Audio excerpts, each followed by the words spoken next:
I mean, I guess I can't talk about my artwork without talking about my car accident, which is a defining moment in my life. And it's not always the easiest thing to talk about, and I guess it's because I don't either think people are interested, or I don't want a sob story out of what happened.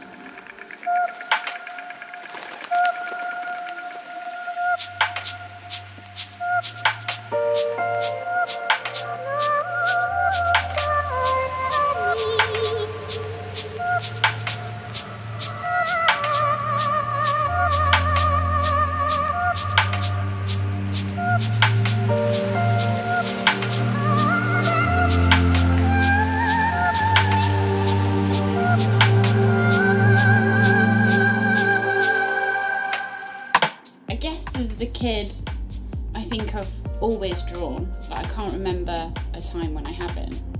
And I can remember colouring in and making stuff, you know, sticking stuff together, making stuff out of like toilet rolls and just junk that was lying around the house, like constantly, like any kid does.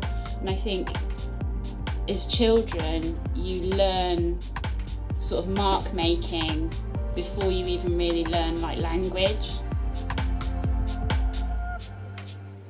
I think it's probably quite primeval.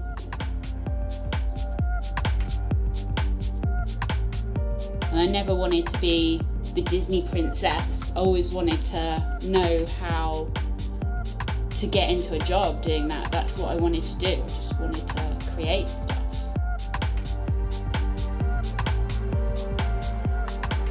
And I think even if I wasn't, I find it hard to call myself a professional artist, but if I didn't have that as a career path and I was doing a completely different job, I think my weekends and evenings would still be filled with trying to paint, trying to create something in some creative field. It feels really unnatural to not have that in my life in any form.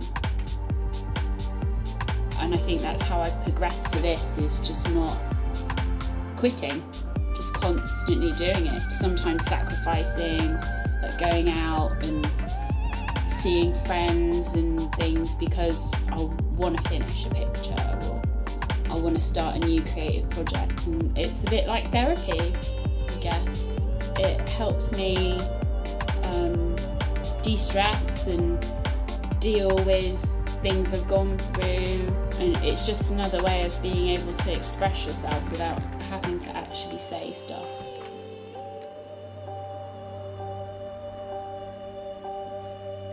Like, I love being out in the city, but also I love to be able to escape as well. The easy escape from the city is just perfect in Bristol.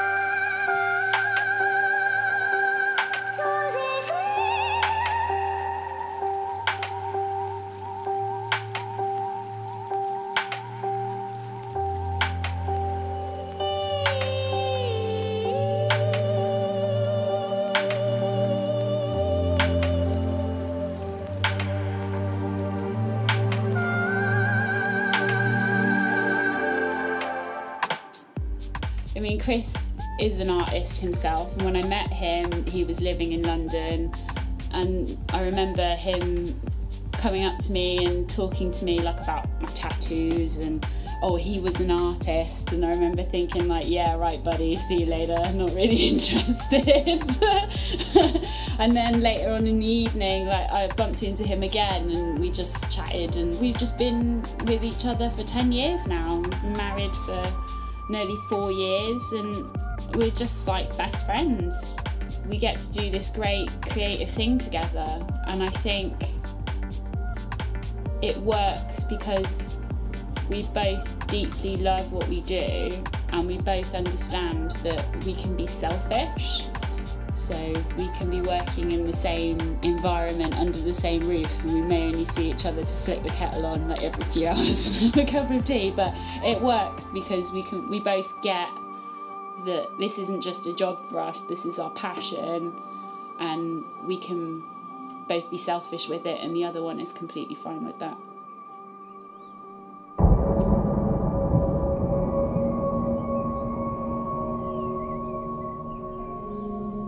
When I was 18, I was involved in a really serious road traffic accident that I was very lucky to walk away from. And for a while, I mean, I don't really remember anything, but for a while it was touch and go. My parents say the phone call that they got was that they didn't know by the time I got there if I was going to make it. I mean, the damage was mostly spinal. I broke my spine in several places, as well as my leg and other more minor injuries.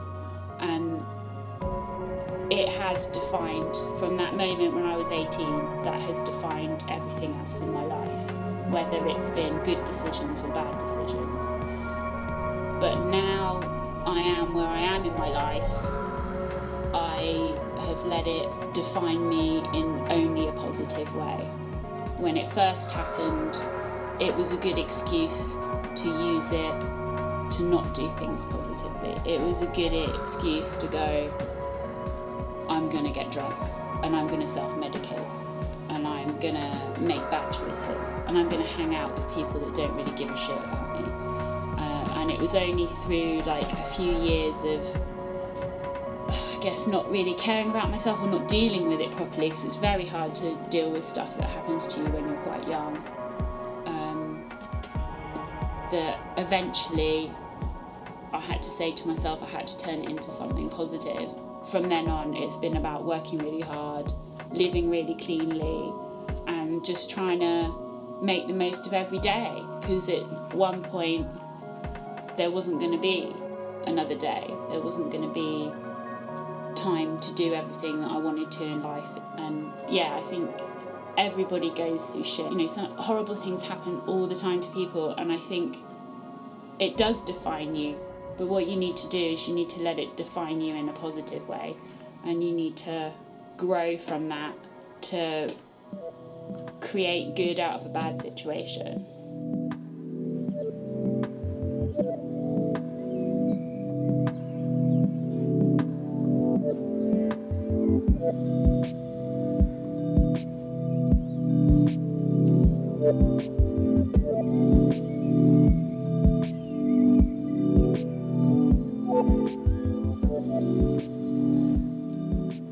I think my work, it's always about like regeneration, and you know, it touches on life and death, and you know, when something dies or it doesn't exist anymore, you know, something new can grow out of that. And whether it's just organically, you know, like a fox dies in the woods, organically it breaks down, from that beautiful woodland flowers grow, that feeds the bees, that, you know, the bees feed the birds, and so on through like life.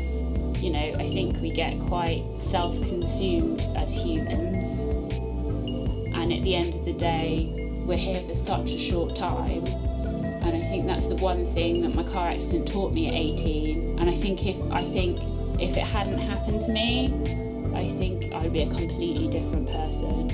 I might have a desk job, I might have like not given up on my art, I might have, who knows what might have happened. But I think that one thing happening at 18 sort of clicked me into reality to say, this is it, you've got such a limited time here, and if you don't, whether you're successful or not, whether you make £1 million, whether, you know, whatever, if you don't do what you love, then what's the point?